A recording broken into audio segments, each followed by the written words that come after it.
வணக்கம். நம்ம காங்கேய தொகுதி மக்களே, நான் சத்யவர்ஷா. இந்திய அரசியல் அமைப்பு ஆலோசகராக பணியாற்றி வருகின்றேன். அனைத்து இந்திய அண்ணா திராவிட முன்னேற்ற கழகம் தான் ஆட்சி அமைக்கப் போகிறது என்பதை மக்கள் ஒவ்வொரு இடத்திலுமே சந்தோஷமாக ஒரு மிகப்பெரிய கொண்டாட்டத்தை நாம் பார்த்து கொண்டிருக்கிறோம்.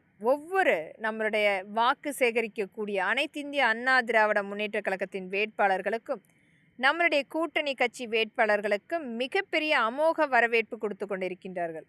மறுபக்கம் திராவிட முன்னேற்ற கழகத்தின் விளம்பர வேட்பாளர்களை அடித்து விரட்டி கொண்டிருக்கின்றார்கள். மிகப்பெரிய நிராகரிப்பு செய்து கொண்டிருக்கின்றார்கள். கடந்த 5 வருடத்தின் ஒரு மிகப்பெரிய வன்கொடுமை என்பது வனவாசத்தையே மக்கள் முழுமையாக பார்த்து இந்த திராவிட முன்னேற்ற கழகத்தின் விளம்பர மாடல் இனி இருக்கக்கூடாது என்பதற்காக விரட்டியடிப்பதற்காக மிகப்பெரிய அளவில் காத்து கொண்டிருக்கின்றார்கள்.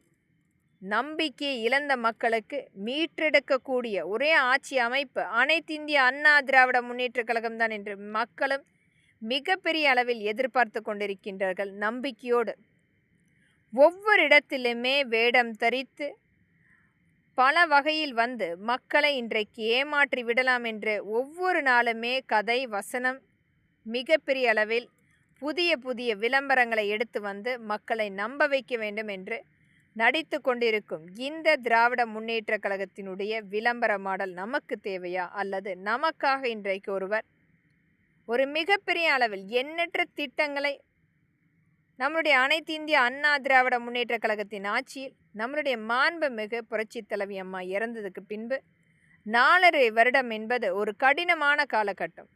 அந்த காலகட்டத்தில் கூட அனைத்து வகையான திட்டங்களை கொண்டு வந்து மக்களுக்காக உழைத்தவர். இன்று 6 மாத காலமாக ஒவ்வொரு தொகுதி ரீதியாக மக்களிடத்தில் நேரடியாக சென்று தன்னுடைய அனைத்து வகையான திட்டங்களையும் மக்களுக்குரிய வாய்ப்புகளை ஏற்படுத்துவேன் என்று ஒவ்வொரு இடத்திலுமே பதிவிட்டு கொண்டிருக்கின்றார். மக்களுக்காக, மக்களுடைய நலனுக்காக இன்றைக்கும் உழைத்து கொண்டிருக்கின்றார். நம்பிக்கையோடு வாக்களியுங்கள் மக்களே. அனைத்து இந்திய அண்ணா திராவிட முன்னேற்ற கழகம்தான் நமக்குரிய ஆட்சி. இன்றைக்கு பாதுகாப்பு இல்லாமல் ஒவ்வொரு இடத்திலுமே பெண் குழந்தைகளும் பெண்களும் ஒரு மிகப்பெரிய அளவில் இந்த திராவிட முன்னேற்ற கழகத்தின் ஆட்சியால் 35,000 பெண்கள் கற்பழிக்கப்பட்டு, குழந்தைகள் 18,000 குழந்தைகள் கற்பழிக்கப்பட்டு வழக்குகள் மட்டுமே பதிவு செய்திருக்கின்றார்கள். வெறும் வழக்காக மட்டுமே.